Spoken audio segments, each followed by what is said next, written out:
साधिके शरण्ये त्र्यम्बके गौरी नारायणी नमोस्तुते। सर्वमंगल मांगल्ये शिवे सर्वार्थ साधिके शरण्ये त्र्यंबके गौरी नारायणी नमोस्तुते।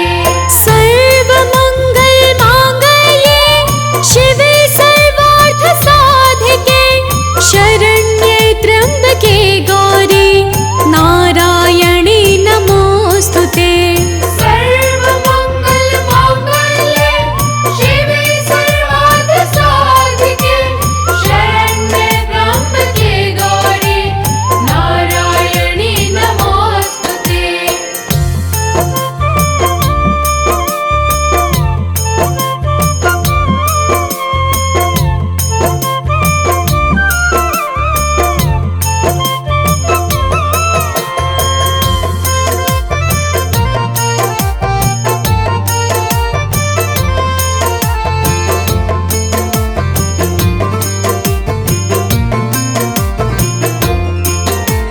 सर्वमंगल मांगल्ये शिवे सर्वार्थ साधिके शरण्ये त्र्यम्बके गौरी नारायणी नमोस्तुते।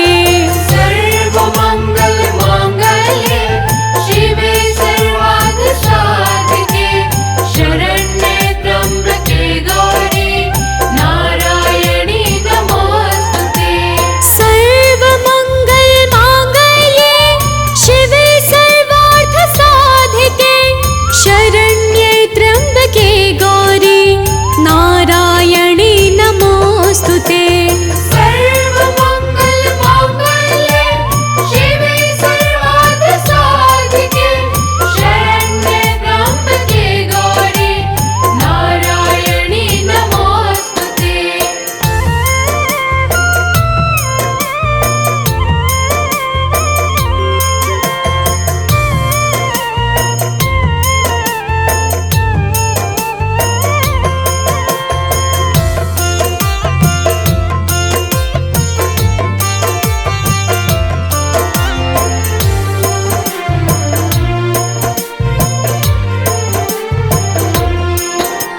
सर्वमंगल मांगल्ये शिवे सर्वार्थ साधिके शरण्ये त्र्यम्बके गौरी नारायणी नमोस्तुते। सर्वमंगल मांगल्ये शिवे सर्वार्थ साधिके शरण्ये त्र्यंबके गौरी नारायणी नमोस्तुते। सर्वमंगल मांगल्ये शिवे सर्वार्थ साधिके शरण्ये त्र्यम्बके गौरी नारायणी नमोस्तुते। सर्वमंगल मांगल्ये शिवे सर्वार्थ साधिके शरण्ये त्र्यंबके गौरी नारायणी नमोस्तुते।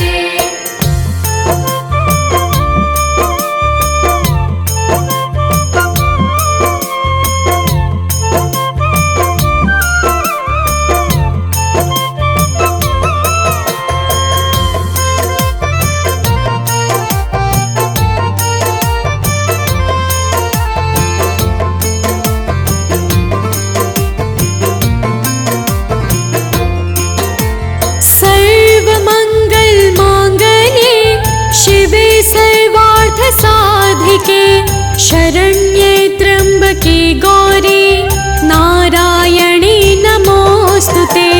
सर्वमंगल मांगल्ये शिवे सर्वार्थ साधिके शरण्ये त्र्यंबके गौरी नारायणी नमोस्तुते।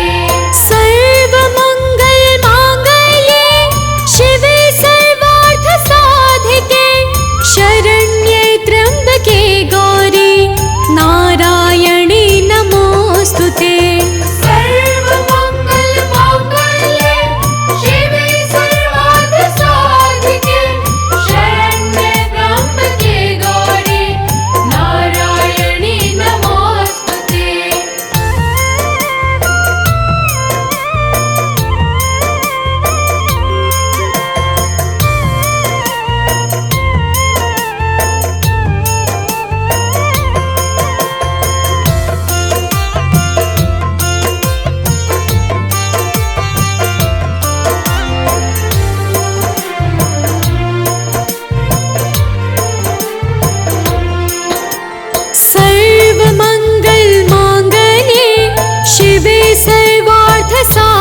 साधिके शरण्ये त्र्यम्बके गौरी नारायणी नमोऽस्तुते।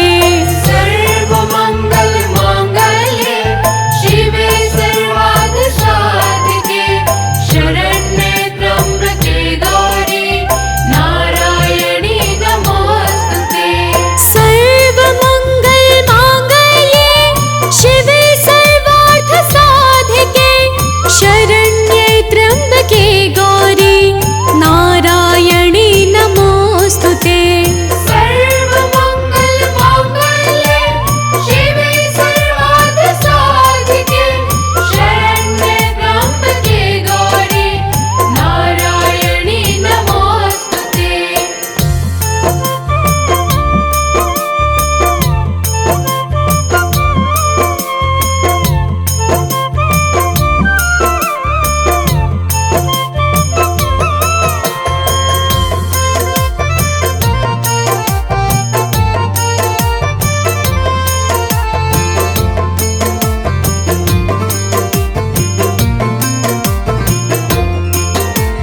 सर्वमङ्गल माङ्गल्ये शिवे सर्वार्थसाधिके शरण्ये त्र्यम्बके गौरी नारायणी नमोऽस्तुते।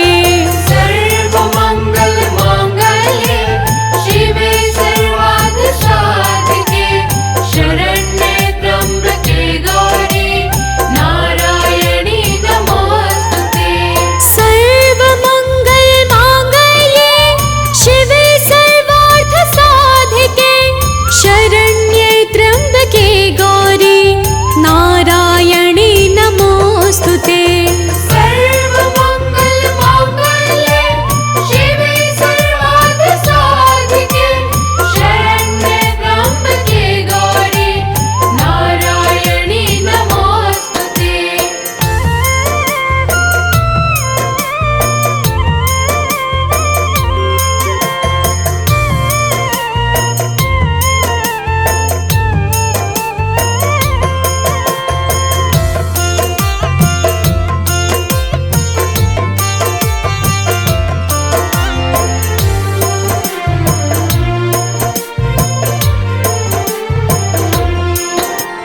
सर्वमङ्गल माङ्गल्ये शिवे सर्वार्थसाधिके शरण्ये त्र्यम्बके गौरी नारायणी नमोऽस्तुते। सर्वमङ्गल माङ्गल्ये शिवे सर्वार्थसाधिके शरण्ये त्र्यम्बके गौरी नारायणी नमोऽस्तुते। सर्वमङ्गल माङ्गल्ये शिवे सर्वार्थसाधिके शरण्ये त्र्यम्बके गौरी नारायणी नमोऽस्तुते। सर्वमङ्गल माङ्गल्ये शिवे सर्वार्थसाधिके शरण्ये त्र्यम्बके गौरी नारायणी नमोऽस्तुते।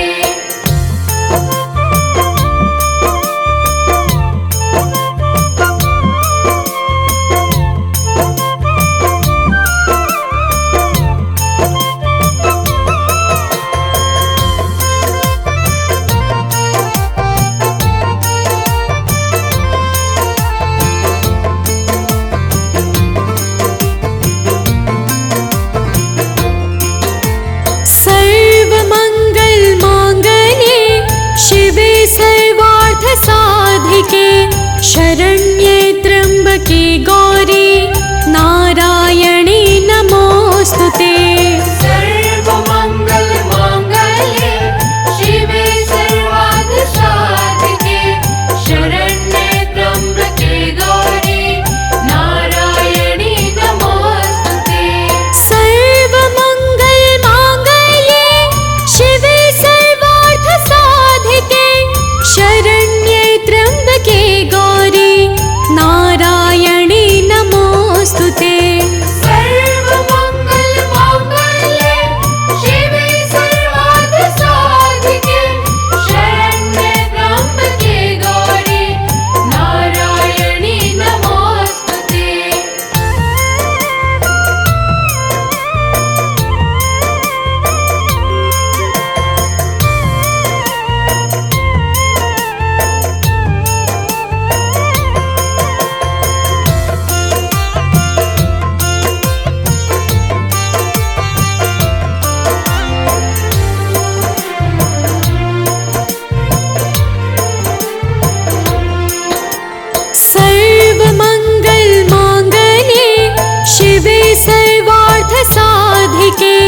शरण्ये त्र्यम्बके गौरी नारायणी नमोऽस्तुते। सर्वमङ्गल माङ्गल्ये शिवे सर्वार्थसाधिके शरण्ये त्र्यम्बके गौरी नारायणी नमोऽस्तुते। सर्वमङ्गल माङ्गल्ये शिवे सर्वार्थसाधिके शरण्ये त्र्यम्बके गौरी नारायणी नमोऽस्तुते। सर्वमङ्गल माङ्गल्ये शिवे सर्वार्थसाधिके शरण्ये त्र्यम्बके गौरी नारायणी नमोऽस्तुते।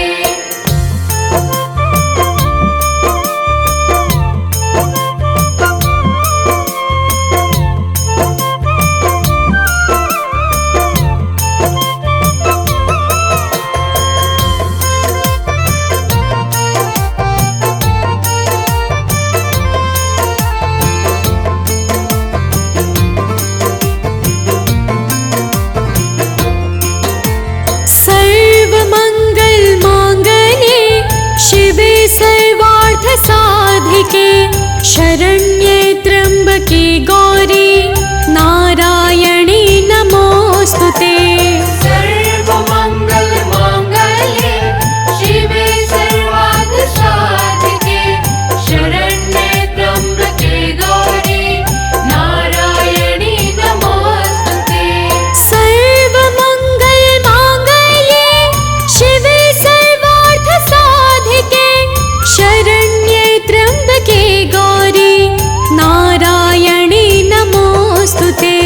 सर्वमङ्गल माङ्गल्ये शिवे सर्वार्थसाधिके शरण्ये त्र्यम्बके गौरी नारायणी नमोऽस्तुते।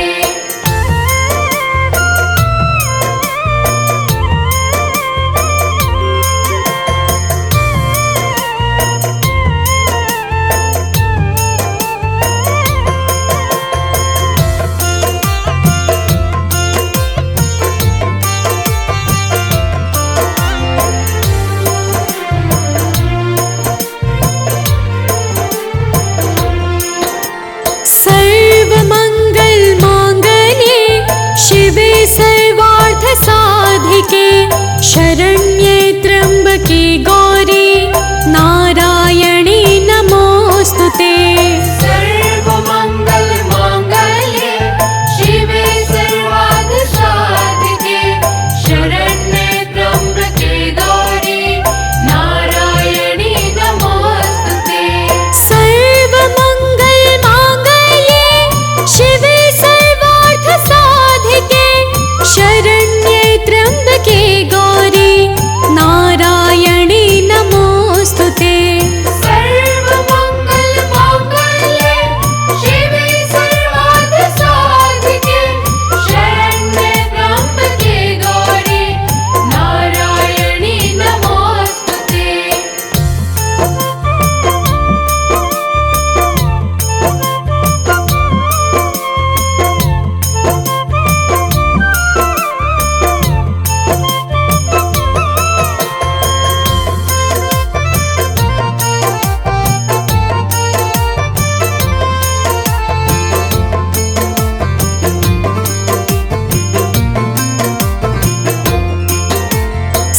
सर्वमङ्गल माङ्गल्ये शिवे सर्वार्थसाधिके शरण्ये त्र्यम्बके गौरी नारायणी नमोऽस्तुते।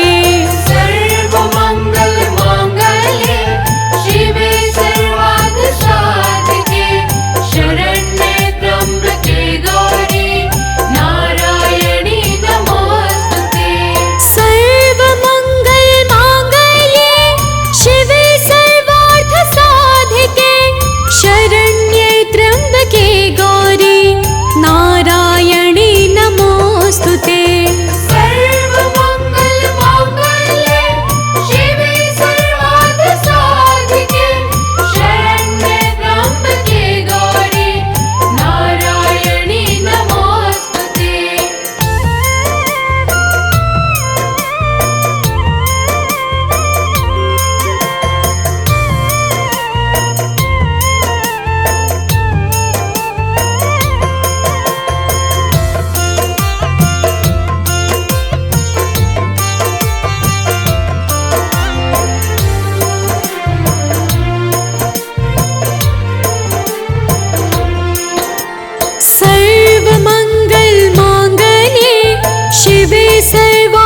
साधिके शरण्ये त्र्यम्बके गौरी नारायणी नमोऽस्तुते।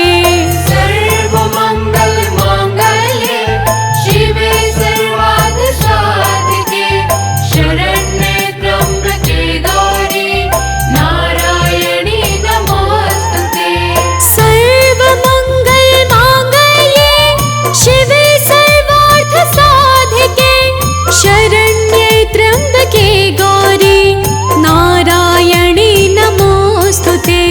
सर्वमङ्गल माङ्गल्ये शिवे सर्वार्थसाधिके शरण्ये त्र्यम्बके गौरी नारायणी नमोऽस्तुते।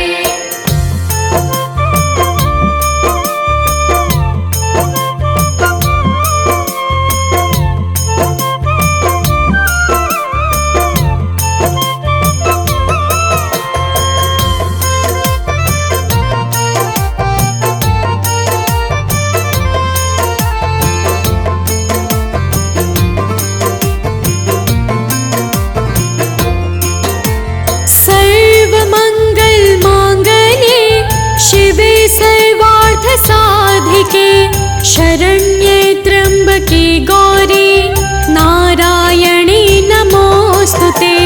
सर्वमङ्गल माङ्गल्ये शिवे सर्वार्थसाधिके शरण्ये त्र्यम्बके गौरी नारायणी नमोऽस्तुते। सर्वमङ्गल माङ्गल्ये शिवे सर्वार्थसाधिके शरण्ये त्र्यम्बके गौरी नारायणी नमोऽस्तुते। सर्वमङ्गल माङ्गल्ये शिवे सर्वार्थसाधिके शरण्ये त्र्यम्बके गौरी नारायणी नमोऽस्तुते।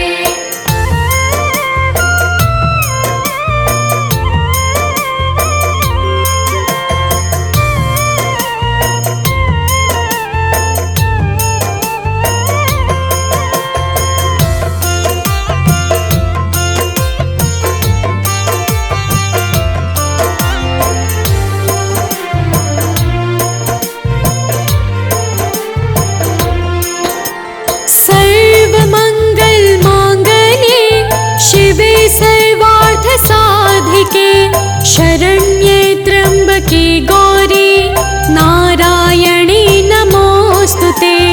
सर्वमङ्गल माङ्गल्ये शिवे सर्वार्थसाधिके शरण्ये त्र्यम्बके गौरी नारायणी नमोऽस्तुते।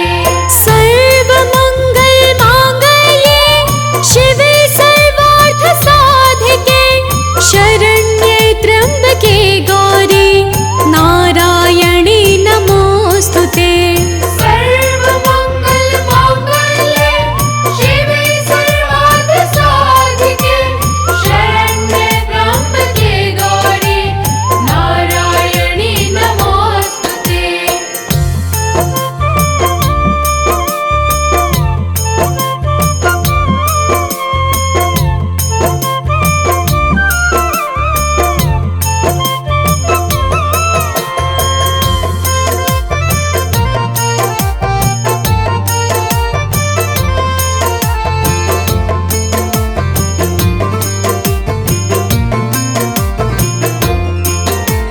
सर्वमङ्गल माङ्गल्ये शिवे सर्वार्थसाधिके शरण्ये त्र्यम्बके गौरी नारायणी नमोऽस्तुते। सर्वमङ्गल माङ्गल्ये शिवे सर्वार्थसाधिके शरण्ये त्र्यम्बके गौरी नारायणी नमोऽस्तुते।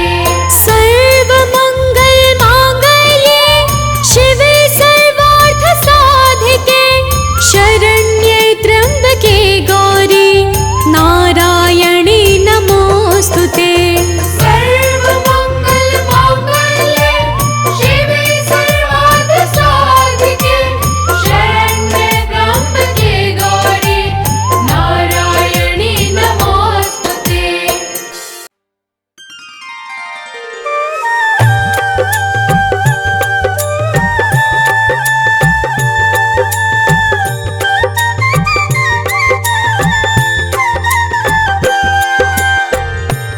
भक्तों, आज हम आप सबको शक्ति स्वरूपा आदि शक्ति माँ दुर्गा की परम मंगलकारी कथा सुनाने जा रहे हैं।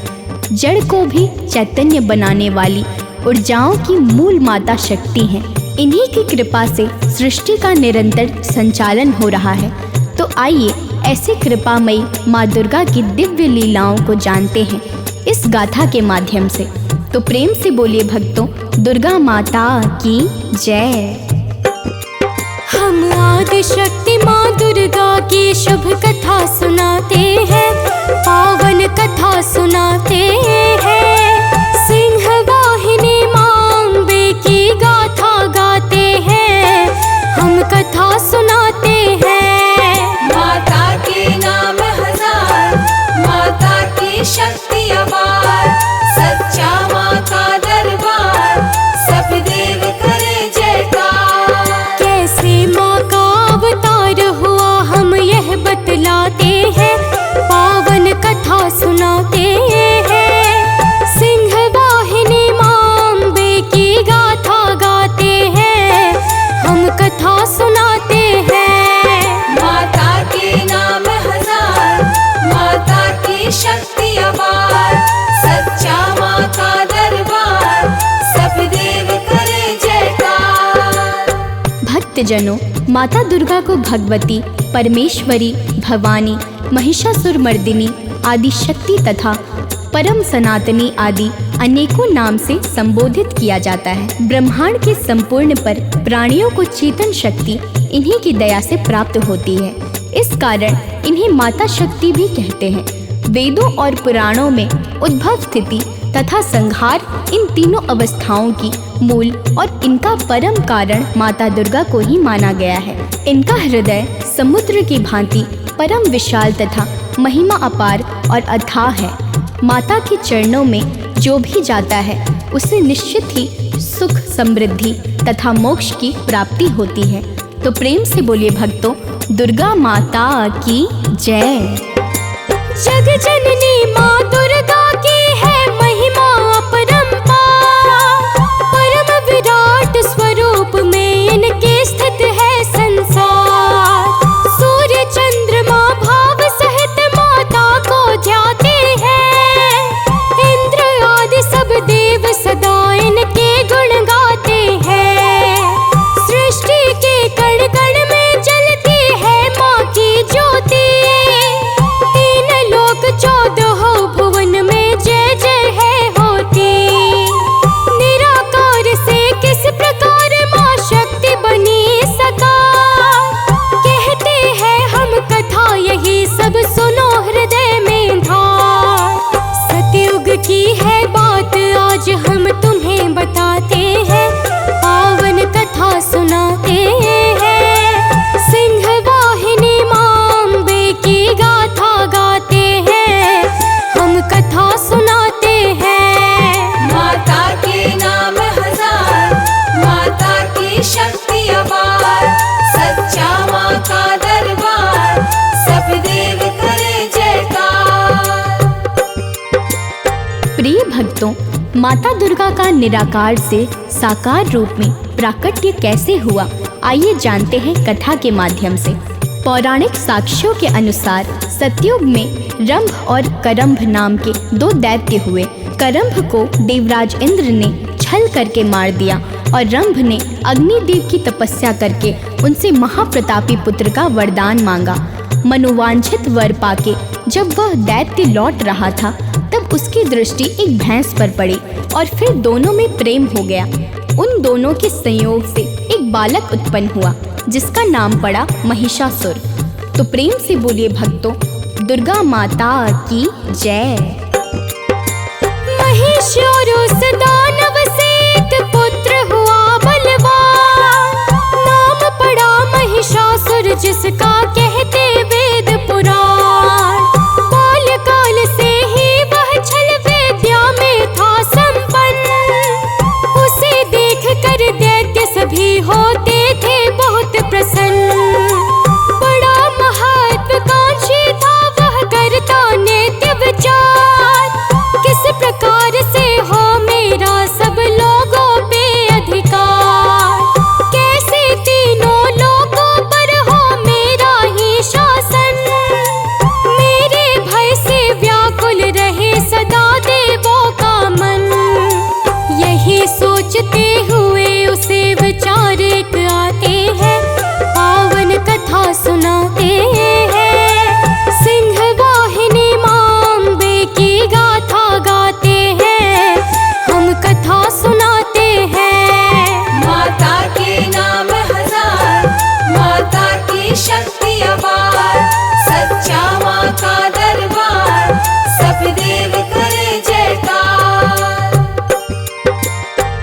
भक्तों, अनेकों प्रकार से विचार करते हुए महिषासुर के मन में एक बड़ा ही उत्तम उपाय आया। फिर वह तुरंत ही एक वन में जाकर तपस्या करने लगता है।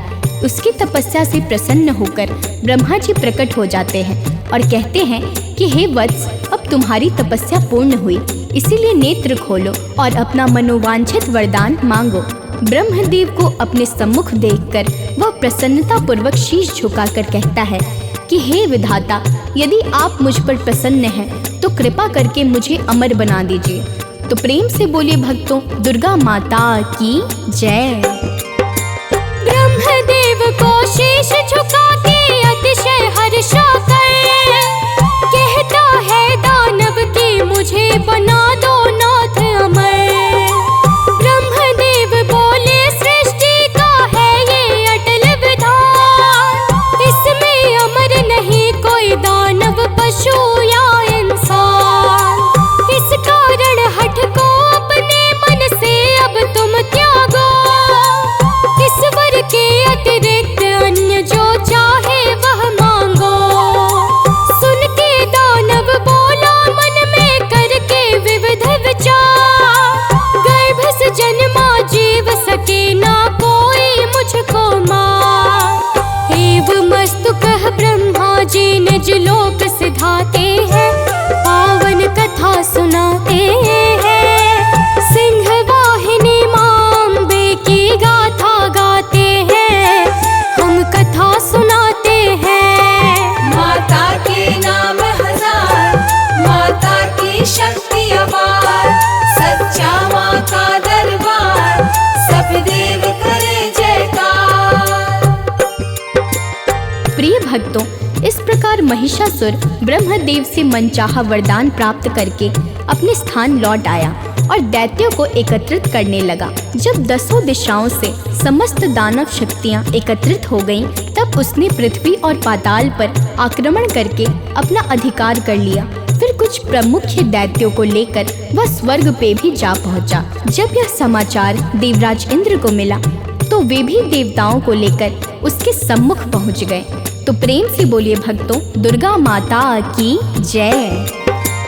इंद्र आदि सब देवों ने संग्राम किया घनघोर, किंतु युद्ध ना जीते कोई, मचा भयानक शोर। जब कुछ ना उपाय सूझा तो प्राण बचा करके भागे सभी देवता रण से अति घबरा करके। फिर दानव ने स्वर्ग लोक पर जमा लिया अधिकार, सत्य धर्म पर संकट छाया मचा गया हाहाकार। यज्ञ आदि शुभ कर्मों पे प्रतिबंध लगा भारी, पाप अधर्म बढ़ा ऐसे अकुलाए नर नारी। दानव प्रतिक्षण अत्याचार बढ़ाते जाते हैं, पावन कथा सुनाते हैं।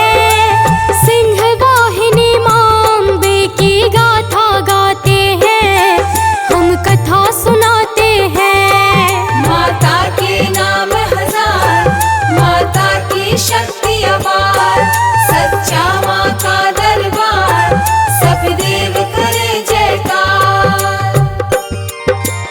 प्रिय भक्तों, जब महिषासुर के अत्याचार से तीनों लोग त्राही त्राही करने लगे, तब देवताओं ने अपना परम कर्तव्य मानकर सृष्टि को दैत्यों के भय से मुक्त कराने का फैसला किया और फिर सब एक साथ मिलकर त्रिदेवों से अपने और सृष्टि के कल्याण हेतु प्रार्थना करने लगे।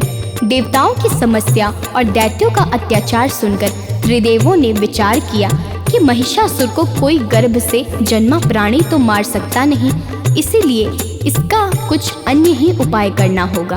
तो प्रेम से बोलिए भक्तों, दुर्गा माता की जय। ब्रह्मा विष्णु सदाशिव ने फिर लगा लिया है ध्यान, तीनों के तन से निकली ऊर्जाएं दिव्य महान। सब देवों के तन से भी कुछ तेज हुआ उत्पन्न, जो उस ऊर्जा में मिलकर हो गया अति संपन्न। फिर उस दिव्य तेज ने अद्भुत रूप बनाया है, जिसे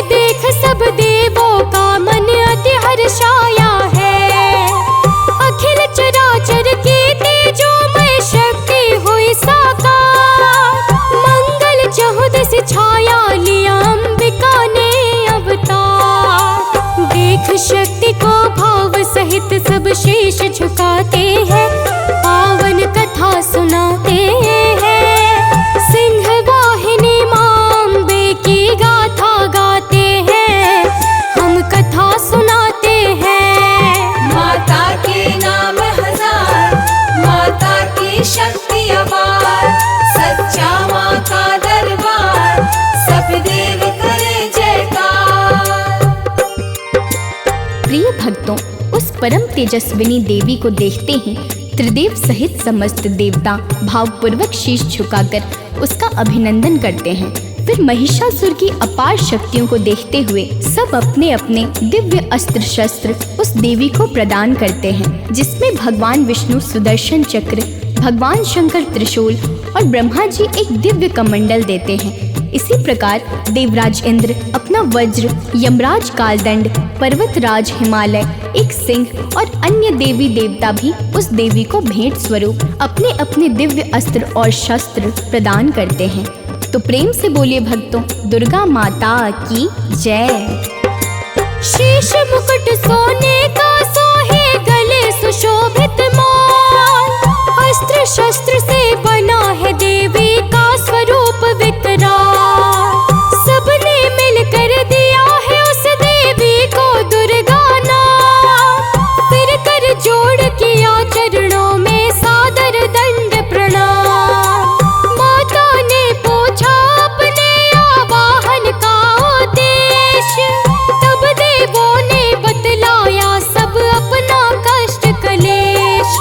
बोले सभी देव सृष्टि पर संकट छाया है, महिषासुर ने चहुं ओर आतंक मचाया है।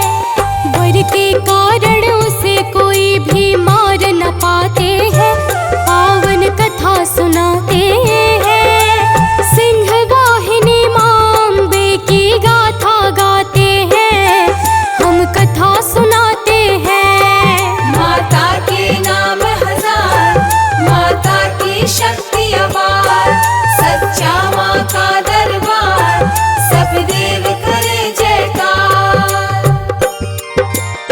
प्रिय भक्तों, देवताओं की बातें सुनकर माँ दुर्गा ने क्रोध में भरकर बड़ी भारी गर्जना की, जिससे अंतरिक्ष भी प्रतिध्वनित हो गया। जब यह अद्भुत शब्द दैत्यों के राजा महिषासुर ने सुनी तो उसने तुरंत समझ लिया कि महायुद्ध का बिगुल बज चुका है। फिर वह दैत्यों को साथ लेकर शब्द को लक्ष्य करके दौड़ पड़ा और कुछ ही समय में माँ दुर्गा के पास पहुँच गया। वहाँ उसने माता का ऐसा रूप देखा जिसमें उनके चरणों के भार से पृथ्वी दब रही थी और उनके दिव्य तेज से तीनों लोक प्रकाशित हो रहे थे। तो प्रेम से बोलिए भक्तों, दुर्गा माता की जय। महिषासुर ने माता का जब देखा रूप विकराल, तब क्रोधित हो सेना को आदेश दिया तत्काल। पाते ही आदेश छिछोर सेनापति धाया है, उसके साथ दैत्यों ने भी अस्त्र उठाया है।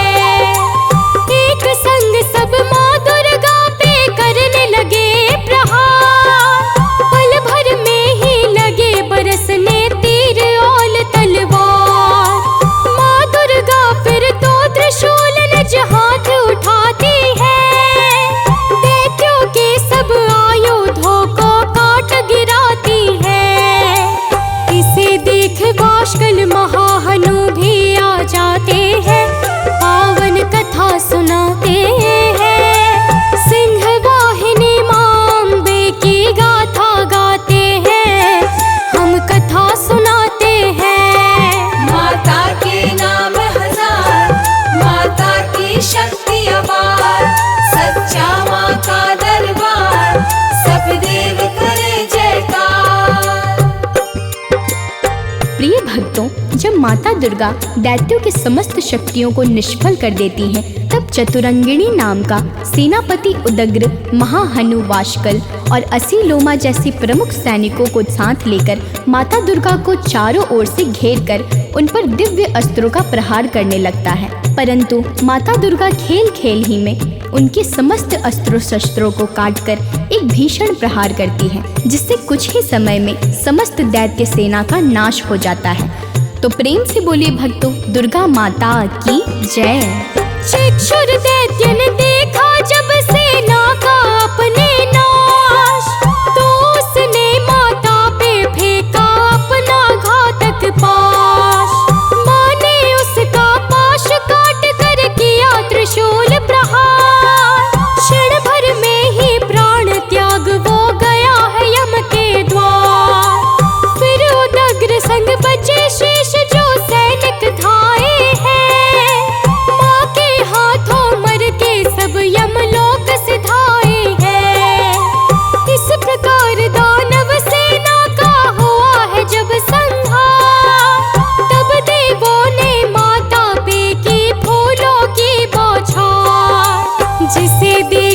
महिषासुर के मन क्रोध समाते हैं, पावन कथा सुनाते हैं। सिंह वाहिनी मांबे की गाथा गाते हैं, हम कथा सुनाते हैं। माता के नाम हजार, माता की शक्ति अपार। सच्चा माँ का दरबार, सब देव करे जयकार। प्रिय भक्तों, अपनी संपूर्ण सेना का विनाश देख महिषासुर अत्यंत क्रोधित हुआ और भैंसे का रूप धारण कर देवी के श्वास से उत्पन्न गणों को त्रास देने लगा। वह उग्र से उग्रतर हो खुरों से पृथ्वी और सिंहों से पहाड़ों को उखाड़ उखाड़ कर माता दुर्गा की ओर फेंकने लगा। उसकी गर्जना से देवता भी घबराने लगे। इस प्रकार उसने बड़े वेग से माता पे आक्रमण किया, परंतु जब माता ने उसे अपने पाश से बांध लिया तब उसने भैंसे का रूप त्याग सिंह का रूप धारण कर लिया। तो प्रेम से बोलिए भक्तों, दुर्गा माता की जय।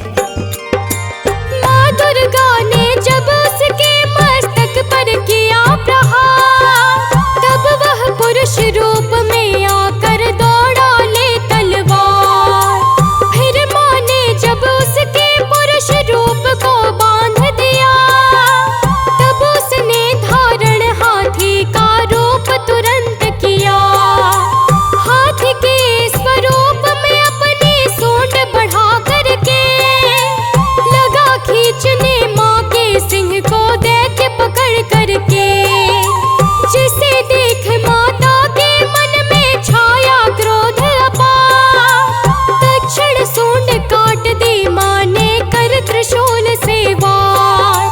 देव सभी यह भीषण युद्ध देख घबराते हैं, पावन कथा सुनाते हैं। सिंह वाहिनी मांबे की गाथा गाते हैं, हम कथा सुनाते हैं। माता के नाम हजार, माता की शक्ति अपार। सच्चा माँ का दरबार, सब देव करे जयकार। प्रिय भक्तों, सुन कहते हैं वह दैत्य पुनः भैंसे का रूप धारण कर लेता है। उसके इस पैतरेबाजी को देख सारे देवता भयभीत हो जाते हैं। फिर माँ दुर्गा देवताओं को व्याकुल देख दैत्य महिषासुर को पटककर उसे अपने पैरों से दबाकर उसके कंठ पर शूल प्रहार करती हैं, परंतु वह पुनः जैसे ही भैंसे का रूप धारण करता है, उसके आधे परिवर्तित अवस्था में ही माता अपनी तलवार से उसके शीश को काटकर उसका संहार कर देती हैं। तो प्रेम से बोलिए भक्तों, दुर्गा माता की जय। महिषासुर के मरते ही मंगल छाया चहुओर, देवों ने माता की स्तुति की दोनों कर जोर। 9 दिन तक जो दानव से जो यह युद्ध चला विराट, इसीलिए उस 9 दिन का नवरात्र पड़ गया नाम। 10वें दिन माता ने महिषासुर का किया विनाश, विजय पर्व दशहरा बना इस कारण इस दिन खास। नवरात्रों में 9 दिन जो करते माता का ध्यान, सदा सर्वदा उनका भक्तों होता है कल्याण। माता के भक्तों पर कष्ट कभी ना छाते हैं, पावन कथा सुनाते हैं। सिंह वाहिनी मांबे की गाथा गाते हैं, हम कथा सुनाते हैं। माता के नाम हजार, माता की शक्ति अपार। सच्चा माँ का दरबार, सब देव करे जयकार। प्रिय भक्तों, नवरात्रि का दिन माता दुर्गा की उपासना के लिए बड़ा ही महत्वपूर्ण माना गया है। इसके अतिरिक्त सप्ताह के प्रत्येक शुक्रवार को भी माता दुर्गा की विशेष पूजा आराधना होती है। माता दुर्गा की पूजा में नव कन्याओं के पूजन का विशेष विधान है, क्योंकि कन्या को माता शक्ति का ही स्वरूप माना जाता है। तो प्रेम से बोलिए भक्तों, दुर्गा माता की जय। माँ दुर्गा के नामों का जो करता है सुमिरन, सदा सर्वदा सुख में रहता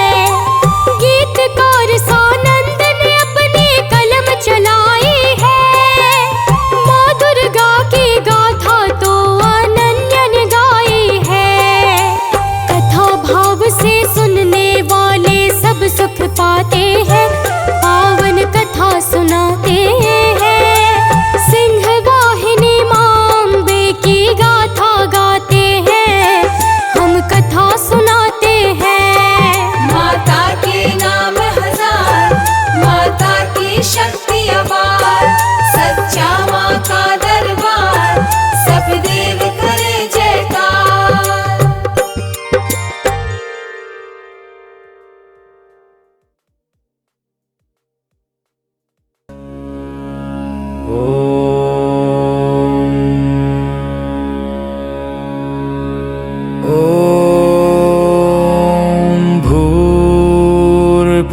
स्वः तत्सवितुर्वरेण्यं भर्गो देवस्य धीमहि धियो यो नः प्रचोदयात्। ॐ भूर्भुवः स्वः तत्सवितुर्वरेण्यं भर्गो देवस्य धीमहि धियो यो नः प्रचोदयात्।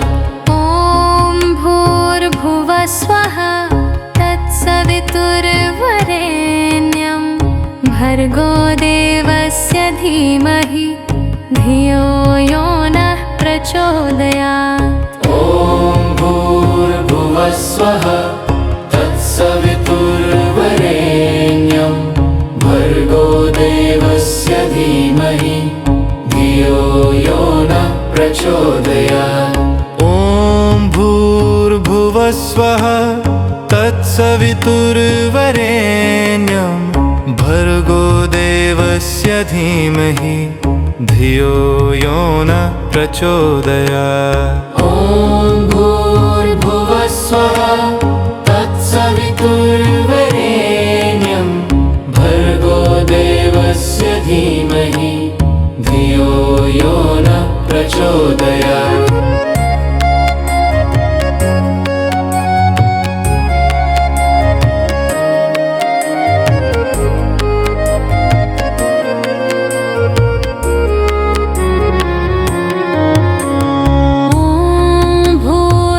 स्वः तत्सवितुर्वरेण्यं भर्गो देवस्य धीमहि धियो यो नः प्रचोदयात्। ॐ भूर्भुवः स्वः तत्सवितुर्वरेण्यं भर्गो देवस्य धीमहि धियो यो नः प्रचोदयात्। ॐ भूर्भुवः स्वः तत्सवितुर्वरेण्यं भर्गो देवस्य धीमहि धियो यो नः प्रचोदयात्। ॐ भूर्भुवः स्वः तत्सवितुर्वरेण्यं भर्गो देवस्य धीमहि धियो यो नः प्रचोदयात्।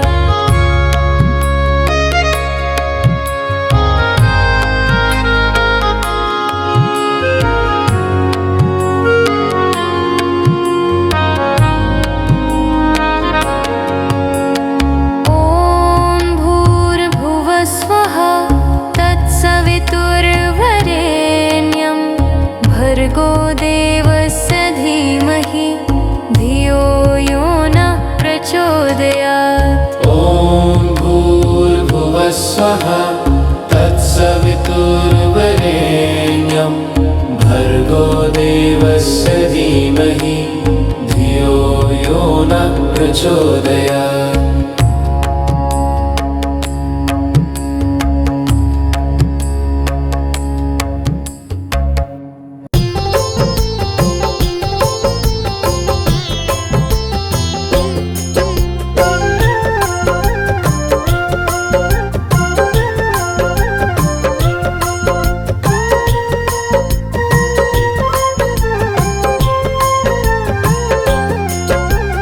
दुर्गा नित्यस्वरूपिणी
विचित्र रूपानूप। जय जय दुर्गे माँ, जय जय दुर्गे माँ। माँ दुर्गा की भक्तों पर कृपा रहती विशेष। माँ की करते उपासना ब्रह्मा विष्णु महेश। माँ दुर्गा के नाम की महिमा परंपार। सज्जन की रक्षा करती दुर्जन का संहार। जय जय दुर्गे माँ, जय जय दुर्गे माँ। दुर्गा संकट मोचनी करती है उद्धार। दुर्गा सत्य सनातनी, दुर्गा तारणहार। दुर्गा है कात्यायनी, महेश्वरी है माँ। दुर्गा है शूलधारिणी, परमेश्वरी है माँ। जय जय दुर्गे माँ, जय जय दुर्गे माँ। दुर्गा है भवमोचनी, करती है भव पार।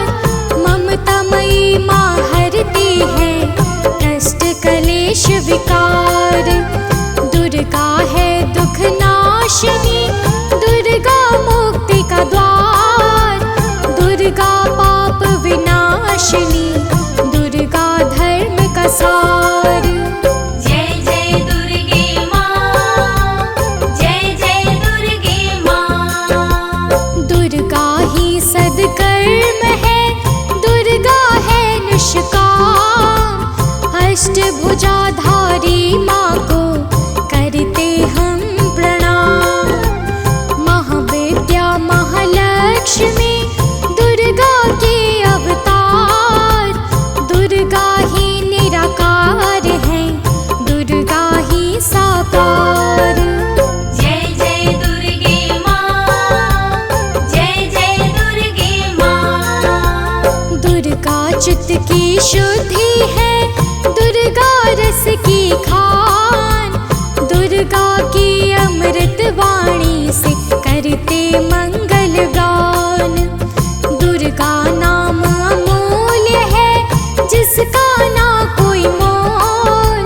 हर्षित मन से भक्तगण दुर्गा की जय बोल। जय जय दुर्गे माँ, जय जय दुर्गे माँ। दुर्गा दिव्य स्वरूप का जो करता गुणगान। करती है प्रदान उन्हें बल बुद्धि विद्या ज्ञान। दुर्गा धर्म स्वरूपिणी, करे अधर्म का नाश। महामाया है शिव प्रिया, देवता जिनके दास। जय जय दुर्गे माँ, जय जय दुर्गे माँ। 84 लाख योनियों से मुक्ति दिलाए माँ। शोक हरे संताप हरे, हर कष्ट मिटाए माँ। त्रिदेवों की शक्ति है, दुर्गा माँ तप का तेज। विमला वराही माता का पाए ना कोई भेद। जय जय दुर्गे माँ, जय जय दुर्गे माँ। दुर्गा है संजीवनी, अतुलित बल भंडार। दुर्गा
दुर्गा का हाथ।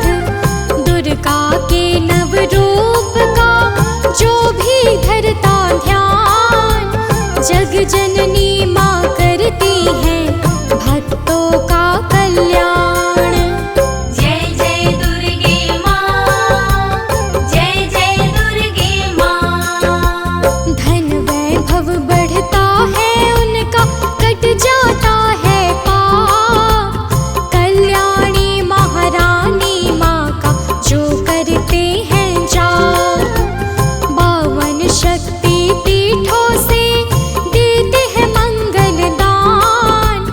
माँ दुर्गा के सुमिरन से मिलता यश सम्मान। जय जय दुर्गे माँ, जय जय दुर्गे माँ। जिन पे कृपालु होती माँ उन्हें मिले सम्मान।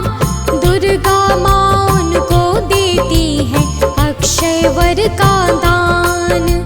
दुर्गा सप्तशती का जो करते निस दिन पाठ, उनको हर पल मिलता है माँ दुर्गा का साथ। जय जय दुर्गे माँ, जय जय दुर्गे माँ। दुन दुन दुन दुर्गाय नमः, माँ का मूल है मंत्र। उन पे होती विशेष कृपा जो रखते श्री यंत्र। माँ की अमृत वाणी का जो भी श्रवण करे, धन धान्य से माँ उनका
जुग जुग जीवे तेरा जमुए दराजा, जुग जुग जीवे तेरा जमुए दराजा। जिस तेरा भवन बनाया मंदिर विच, आरती जय मां है मेरे अम्बे रानी, आरती जय मां। हे मां पहाड़ा वाली, आरती जय मां। हे मां पहाड़ा वाली, आरती जय मां।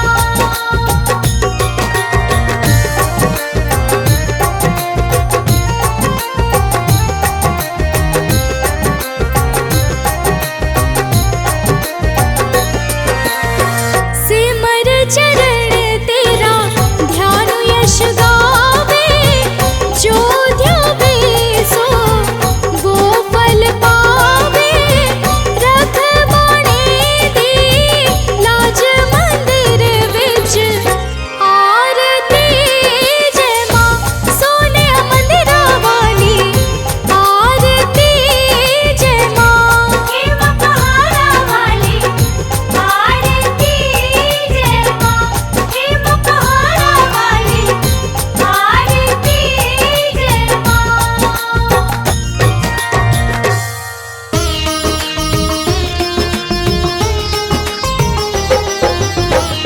जय जग जननी आदि भवानी, सकल सृष्टि की माँ कल्याणी। आपसे ही ये जग अवतारा, आपके गुण गाता संसारा।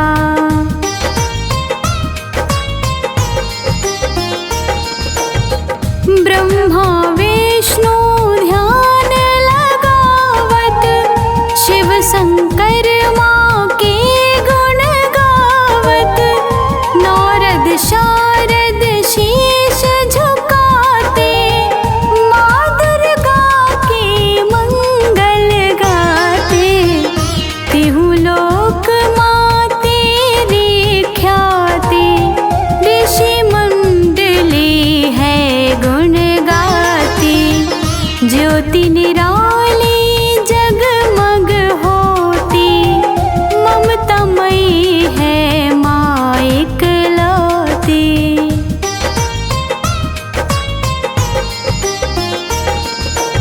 सिंह सवारी तेरी मैया, बेटी पर माँ करती छैया। रूप अनेकों माता तेरे, कष्ट काटती माँ बहु तेरे। स्वर्ण मुकुट सिर चंदा साजे, मुख पर लाली माँ के बिराजे। सुंदर मुखड़ा नेत्र विशाला, काल काल केश विकराला।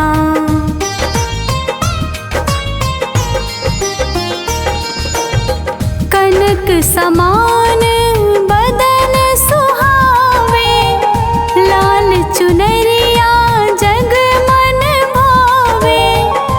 अन्नपूर्णा आप कहाती, भूखे को भोजन करवाती। शिव संग भक्ता माँ ध्यावे, केसर दूध का भोग लगावे।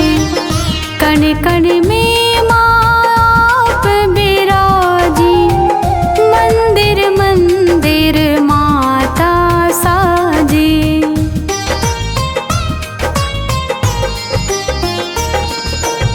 सरस्वती जब रूप मालिना, सकल सृष्टि को ज्ञान है दीना।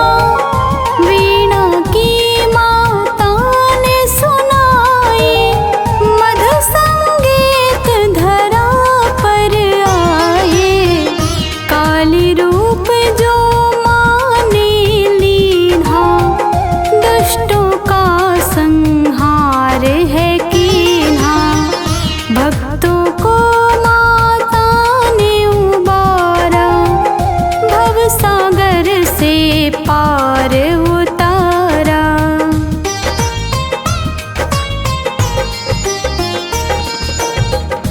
लक्ष्मी रूप है माँ सर्वोत्तम, धन संपत्ति माँ के चरणन, निर्धन भी धनवान कहावत, जो सुमिरे सो सुख नित पावत।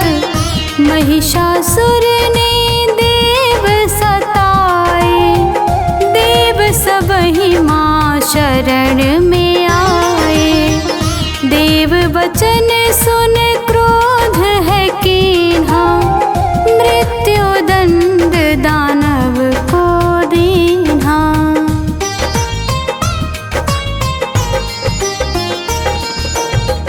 अष्टभुजा जो तन पर साजे, घंटा ढोल द्वार नित बाजे। कर में अस्त्र शस्त्र है सोहे, पुष्पन माला मन है मोहे। शुंभ निशुंभ दैत्य संहारे, महाबलशाली रण में पछारे। रक्त बीज का रक्त है पीना, भैरवनाथ को माँ वर दीन्हा।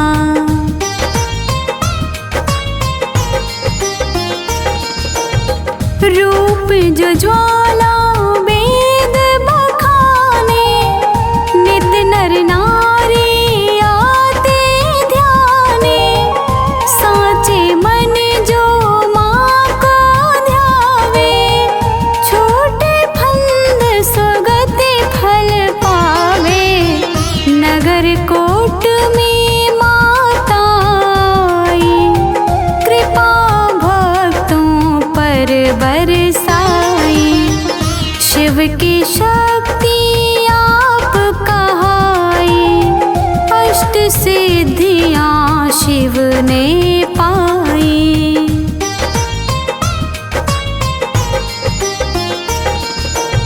शिव ने माता आपको ध्याया, मर्म मात का शिव ना पाया।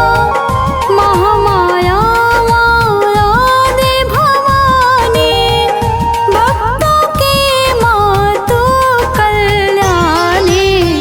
जिस पर दया करे जगदम्बा, देव शक्ति करे ना विलंबा।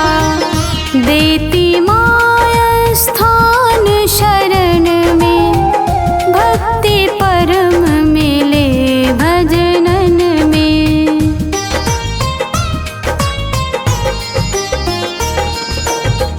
ऋषि मुनियों ने माँ को ध्याया, यज्ञ हवन कर मोक्ष को पाया। जय माता दी जिसने बोला, माँ ने भाग्य का ताला खोला। मम आशा माना बहु तेरी, रहूं शरण माना हो देरी।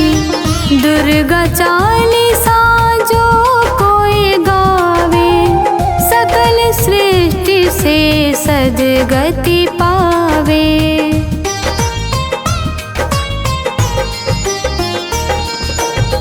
जब तक तन में रहे ये श्वासा, लगन लगी रहे माँ के पासा। शशिदासी है माँ के दुलारे, माँ की महिमा जाने जग सारे। माँ की महिमा जाने जग सारे। सुमिरो माँ को रात दिन, ऐसी लगी लगन। माँ के नाम से साधु कटता भव बंधन।